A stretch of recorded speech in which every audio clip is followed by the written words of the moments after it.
Hello दोस्तों, आज मैं बताने जा रहा हूँ भगवान की तरह ही नारी में अद्भुत विभूतियाँ हैं। भगवान की तरह नारी में भी यह विशेषता है कि उसमें कई प्रकार के विरोधी गुण पाए जाते हैं।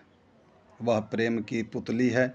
वो अवसर पाने पर क्रोधाभिभूति चंडिका भी है। वह निज जनों का पालन पोषण करती है तो शत्रुओं का विनाश भी करती है। वह बहन, माँ, सखा, स्वामिन, परम आज्ञाकारी सेविका और सुखद रमणी है। वह पति को बल देती है और वह जिस मार्ग का पथिक हुआ उसी ओर बढ़ाती है। कहीं कहीं तो वह अपने रूप पर आसक्त विपरीत पथ के पथिक प्राणियों को सूरदास और तुलसीदास बना देती है। नारी घर की शोभा है, घर की रानी है। नारी रहित मनुष्य को मकान मिलना भी दुर्लभ है। इस लोक में तथा परलोक में नारी की कृपा से सर्वोच्च स्थान सुरक्षित रहता है। उसका अपना कोई स्वार्थ नहीं होता।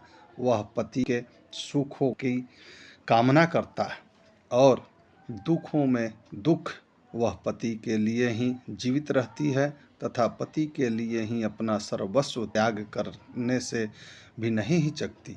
उसका पति में समर्पण का भाव होता है। इस प्रकार वह भगवान को प्राप्त करने का आदर्श भी उपस्थित करती है और भगवत प्राप्ति की साधना का सुंदर समर्पण रूप साधन बतलाती है। भगवान की इन विभूति रूपा नारियों की रक्षा करना हमारा परम कर्तव्य है।